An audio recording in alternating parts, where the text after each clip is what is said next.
We're on a mission to find the greatest allotment site in Britain. We've travelled the length and breadth of the country to find Britain's greenest gardeners, tastiest produce and most inspiring community projects. And when our journey is complete, the most outstanding site will be named the Digging for Victory Champion.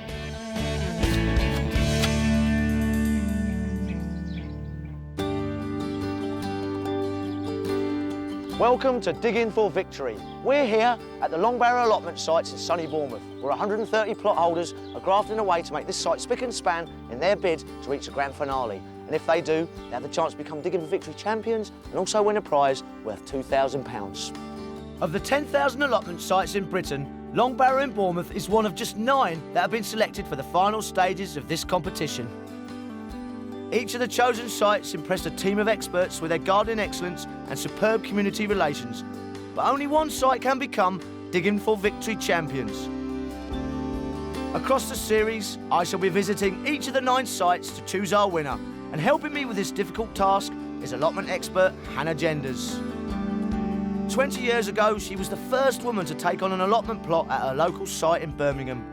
Since then, her passion for gardening has blossomed into a garden design business and 2 medals at the Chelsea Flower Show. We've decided to do our judging in the spring. This is a vital time of year for allotments as planting begins. Using a strict set of criteria, Hannah and I will be awarding points in 4 categories: produce, eco-friendliness, community relations and visual impact. Well, Long Barrow is a huge allotment site, isn't it? What are your first impressions? It's posh. Posh, it is a bit posh, isn't it? And we're very warm here. We're very southerly. And look at the soil, Chris. Yeah, so it's very sort of light loam, isn't it? And that kind of crumbles very easily, as opposed to if it was clay, it would sort of bulk together in a lump, wouldn't it? Yeah. That means it'll heat up a lot quicker in the spring? A lot quicker, so everything is going to be ahead. One of the disadvantages is it'll need a lot of water. Yeah. Let me show you something over here. Look at this. We were just talking about how everything's early. But look at these broad beans. They're already in flower. I mean, mine have got to be about that big. And this whole lot will be cropped before you even get any black fly. Very good, very good. Tell you what else I've noticed about the site, though, is no sheds. That's really interesting. We'll have to find out why that is. You've got no runoff from the roofs. Yeah. So you're not collecting any rainwater. So what are they watering this massive site with? OK, so we press on? Lots to see. Yep.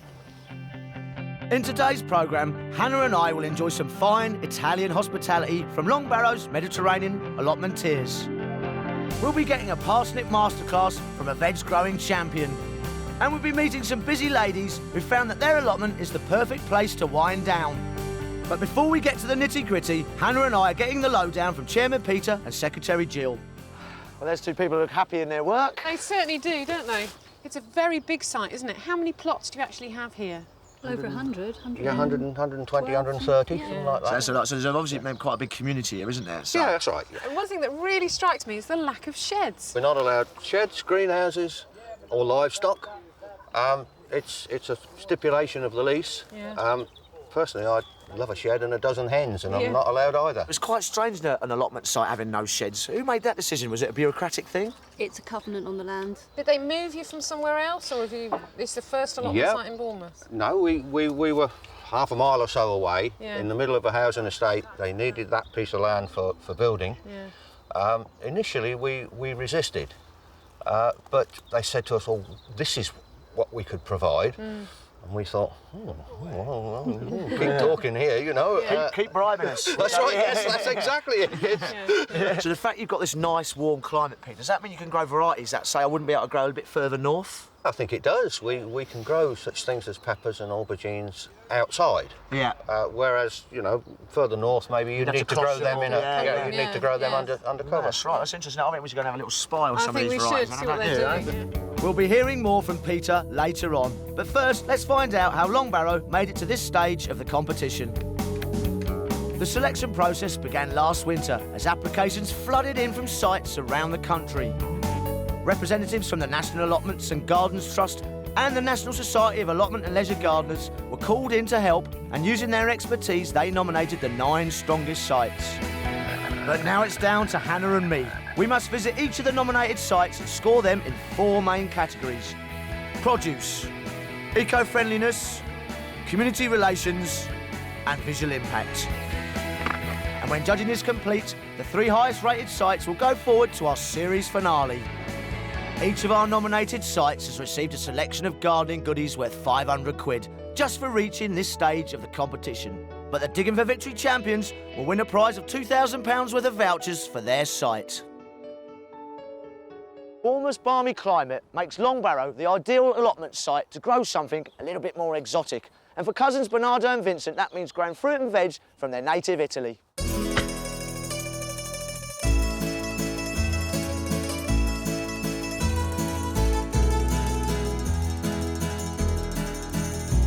Vincent D'Adamo and Bernardo D'Adamo, also known as Barney, are cousins.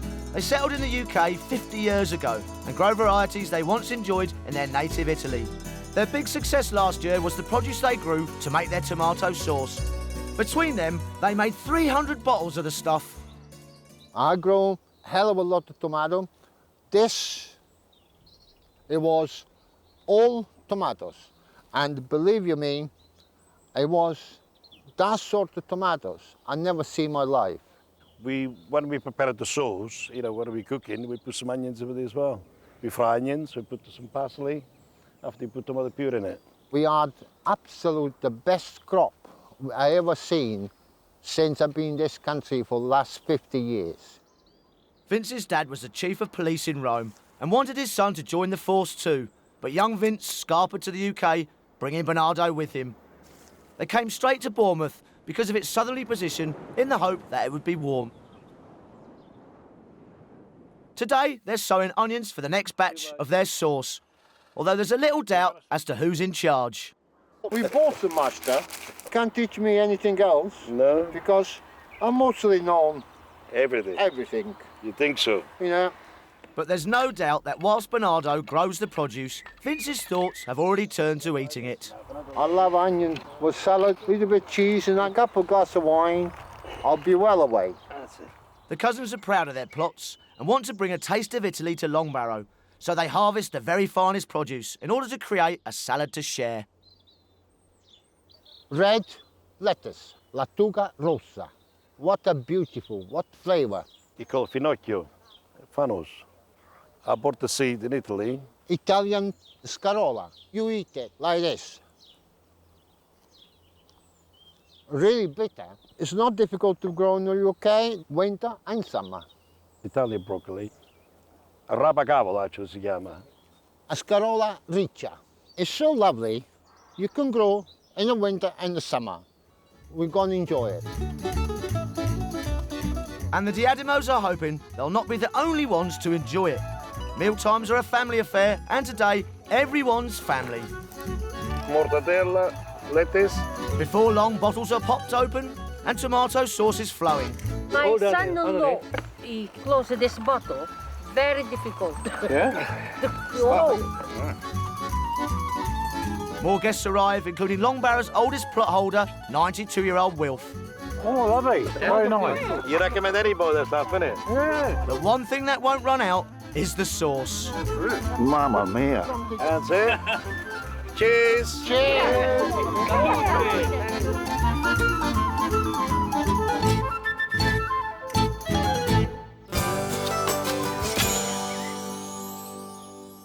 So 300 bottles of tomato sauce, Bernardo. What do you do with 300 bottles of tomato sauce? I'm sure you'd be giving it away to families. Well, we keep some to friends as well. And do you put herbs in it, or is it just garlic and tomatoes? Basil inside the tomato. Oh, there. wow. Oh, Inside fantastic. of the tomato, nothing else, just basil. Yeah. I've never seen an allotment look this full this time of year. What is your secret? Hard work. Imagine not how to work. Yeah. We like grow a lot of stuff, early, broad beans. Yeah. Now we start to run the beans for next month. We're gonna grow a lot of tomato this year again. About 100 are going to grow, 100 plants. Gosh. Why this love affair with tomatoes? We do for the quality. Yeah, We prefer yeah. organic. I never buy nothing in the shop. So can we try some of this stuff? Yeah, you try. Great. My sniff. Put your first. finger in it. Got my finger in. Right. Tastes a bit like ketchup, Oh. isn't it? A bit of ketchup. Oh, it's better than ketchup. That's Yeah. it. Oh, it's Oh, that is fantastic actually stuff. delicious, yeah, it really Isn't is. it? And this beautiful lettuce, that's fantastic colour. Is that really easy to grow? Oh yeah, Very very easy. easy. You can try a bit? I will, yeah. Bit sharp, a little bit A sharp. little bit sharp. No, it's nice. But when we eat it, we mix it with this one. We mix it. You mix the two together. mix the two Mix together. that, Look at the with heart on onions. that. And Everything. onions. Feel the weight of that. That's a lettuce and a half, isn't it, really? I'm still, after all that big conversation, dying to try the wine. I know. A pleasure. Now, with 130 plots to cover, it's time for Hannah and I to crack on with some serious judging. And as we make our way around the site, we'll be noting down the bad points as well as the good. You sort of take on an allotment and you think you've got to dig the whole thing. I think it's you know? constant graft. But they've also, on this site, they've got permanent crops. So we've got asparagus here. The beauty of asparagus is a permanent bed. Yeah. Once you put this in, you feed it well, it'll just come up every year. They're almost alien-like in appearance, aren't they? They're amazing, aren't they? Now, those are ready for cutting, but some of them, you let some of the fronds grow up. Well, the plant's got to photosynthesise, isn't it? If the plant doesn't photosynthesise, it's not going to produce new shoots, and it's the new shoots we're after. So you have a plant there, and then you crop the new shoots as they arrive. That's absolutely right. Yeah. This is actually compost, and if you feel that, it's still quite damp. Isn't It's it? holding Yeah. all the moisture in, and I think this is one of the things about this site that they struggle with. Yeah. Is a sustainable watering system. Everything is having to be brought in. There's no collection of water because there's no shed. Sure, yeah, so that's And what, you know, yeah. and actually, even with the main shed, the big shed, they wanted to make that sustainable and they wanted to collect the water. Council said it's too expensive. So they wouldn't let them do it. It's ridiculous, isn't it? And the other permanent bed I want to show you is this rhubarb here, look. If you want something incredibly easy to grow, grow rhubarb. And you Yeah. could force this, actually.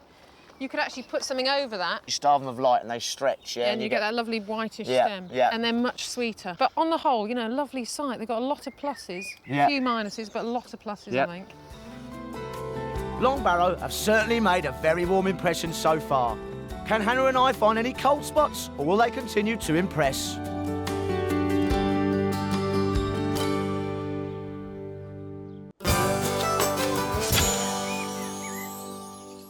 Welcome back to Digging for Victory. We're in Bournemouth with nominated allotment site Long Barrow, who are competing for a place in the last three and the chance to become Digging for Victory champions. Now, allotments can be a place to get rid of the pressures of life, and Hannah is over with best mates Sally and Teresa, who've taken a plot to get some valuable peace and quiet. Family lawyer Teresa and midwife Sally have been friends for years. Their children grew up together, but now it's their brassicas that are growing side by side on their shared allotment plot. So you've both got busy lives. Do you find it therapeutic to come down here? It's so quiet, so peaceful, and even though it's quite a big site, you feel like there's no one here sometimes at all. Yeah, just have a good girly chat and dig some bring our veg and- coffee. Oh, lovely. Yes. How often do you get down here? Because it's quite labour intensive, isn't it? Maybe twice a week. Yeah. In the summer, twice a week. Maybe more often than that sometimes. It depends how busy we are. It depends what the weather's doing. If it's dry, we try to take it in turns to come down, keep the watering up. And how did you learn about the gardening? You know, when you were first here, did you look at books or did you have people instruct you? Or Books, really. We've got books, but if I get stuck, people on plots next to us, we ask them, what do you think I should do with this? And everyone's very helpful here. A lot of these plot holders have been up here for years and years and years. So, Yeah. you know, they've been growing all these sorts of varieties. They know what's good, what's not so good. so have you always been gardeners, or is this a new project you've done? Oh, this or- is the first big project. Well, we thought we'd give this half a go for the first year and see how we went, and Yeah. not spend too much money doing anything. So taking it from there. And you've got really. some wood chipping paths to delineate where your beds are, which is a great idea. Well, we Yeah. wanted to break it all up so that we Yeah. had access to the beds, but use the soil. So we thought if we build all the beds up, it's obviously better for the plants, and put the chippings down. But all the old gentlemen on the site don't seem to think it's such a good idea. Don't they? You're bringing some new innovative stuff, are you? Rocking the boat. They keep Good asking on us, you. why have you got paths and all these chippings? And we think it's a brilliant idea. It is a brilliant idea. It's exactly what I do. For anybody taking on a new plot, what would you advise them to grow? I think onions and potatoes really were the first Great. thing. It's And nice beans. and easy. Nice and easy. Beans, they did very well. Courgettes, we had hundreds of courgettes. But we're sticking with pretty traditional English varieties really Yeah, yeah. the first year. Things that we could see around us that were successful. Everything seems to grow here really easily. Yeah. I think it is very good I soil. think actually you've just got a really good site. I think I you're think so really too. lucky. Like most people, Teresa and Sally grow veg as a practical hobby. But for Long Barrow's chairman, Peter, it's a lot more serious than that. He's one of an elite group of champion vegetable growers, and he's so good, he's won the coveted Best in Bournemouth award. In February, he began preparations for this year's competition. Don't be fooled by the warm climate. When it comes to competing, Long Barrow plays it very cool. I've won a few prizes at Poole Show and Bournemouth Show. There's the competition that's run in Bournemouth, and 10 years of the last 11, I think it is. I've won it, apart from 1 year in 1996 when I lost it. But he's a nice fella who had it for 1 year. Peter is neighbour to competition partner and wife Chrissy. And continuing the family trend on the next plot, son Colin, who is manoeuvring to inherit his father's throne. We have a show here, and I entered nearly every category there was, every class. I was lucky enough to come away with the shield.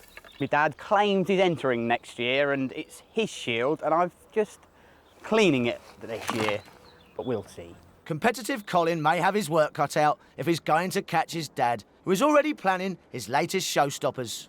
What we've got here is a compost mix for exhibition parsnips. It's important that it's a nice, open, well-drained mix. So sharp sand is worked in to improve drainage. That's what we're after. You'll forgive me if I don't tell you exactly what's in it. To secure the perfect parsnip, Peter unleashes a secret weapon, his 6-bore sand barrels. The sand is a carrier for the compost. So I make a nice deep cone-shaped hole, which I shall fill with the compost we were looking at earlier. We then set our parsnip seeds, not in the sand, we set them in the compost. Parsnip seed is notoriously difficult to germinate. You must have fresh seed. With most seeds, if you kept in good conditions, they'll germinate okay the following year, but not parsnips. These are a variety called Gladiator. They're a good show variety. Last night I soaked the seed just to soften them a little bit, and we shall set 3, 4, 5 seeds in each of these. Not rocket science. You just put a few seeds in a little indentation. We're covering them up just to keep them warm. Parsnips don't want a rich soil. If you sow parsnips in your garden, you would not put those on soil that you had recently manured. They'll fork, they'll fang, and they just don't go down. My parsnips for eating will be grown on an area that I manured last year, not manured this year. And harvesting a prize parsnip is no mean feat. It could take up to an hour. You have to just be very patient and steadily pull. You mustn't jerk it. You'll snap the little hair root off at the bottom. All of a sudden, out it'll come, and then you find that it's no good anyway.